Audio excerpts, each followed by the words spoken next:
Hi there, it's Miss Cameron and Goldie coming to you today to read The Uncorker of Ocean Bottles by Michelle Cuevas. The Uncorker of Ocean Bottles lived alone on a high spot with only one tree for shade. He always kept his eyes on the wave, watchful for a glint of glass. He had a job of the utmost importance. It was his task to open any bottles found at sea and make sure they were delivered.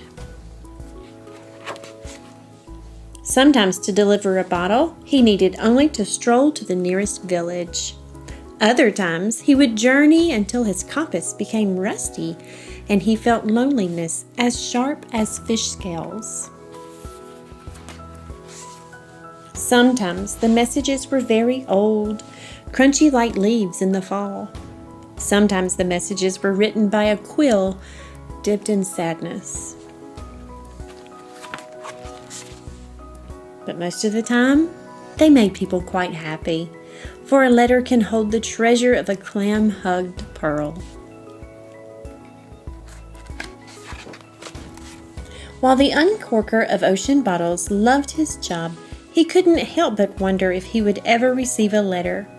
Truth be told, each time he opened a bottle, a part of him hoped to see his own name winking from the top of the page.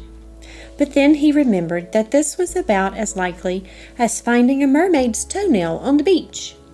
For he had no name, he had no friends, he stank of seaweed and salt and fishermen's feet. No one would ever write him a letter. But he still would have liked it just the same. One day, the waves tipped their white postman hats to the Uncorker and delivered a bottle with a very peculiar letter inside. I'm not sure you will get this in time, but I am having a party. Tomorrow, evening tide, at the seashore. Will you please come? Oh dear, said the Uncorker. He had no idea who the letter was for or where to deliver it. But the truth was, he was very curious. He had never been invited to a party before, and he suspected he might like to go. First, he visited the maker of cakes. Pardon, said the Uncorker, but do you recognize this print? The cake maker studied the note. Don't recognize the script, he finally said. But oh, how I love a seaside dance. The Uncorker moved on. He asked the candy shop owner. He asked a woman buying chocolate-dipped treats. He asked a young girl in a green dress. Sorry, each one sighed, though I do wish I'd received an invitation to such a party. The Uncorker asked a seagull, a sailor, and a one-man band. But nobody could claim the letter.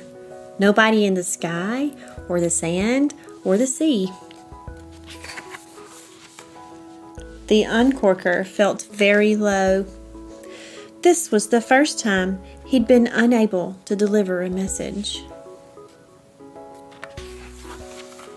As he fell asleep that night, the Uncorker decided to go to the seashore the next day. He would go and apologize to the writer of the note. The Uncorker of Ocean Bottles arrived early, carrying a handful of his favorite seashells. He thought it might be rude to show up uninvited and empty-handed.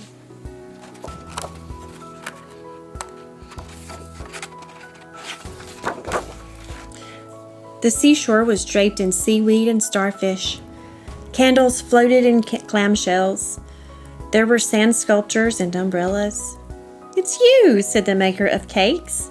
"How grand," said the candy shop owner. The other guests had arrived already. A woman, a girl in a green dress, a seagull, a sailor, and a one-man band. When the girl in green asked the Uncorker of Ocean Bottles to dance, He said, "I'm not sure I know how, but I'd like to just the same."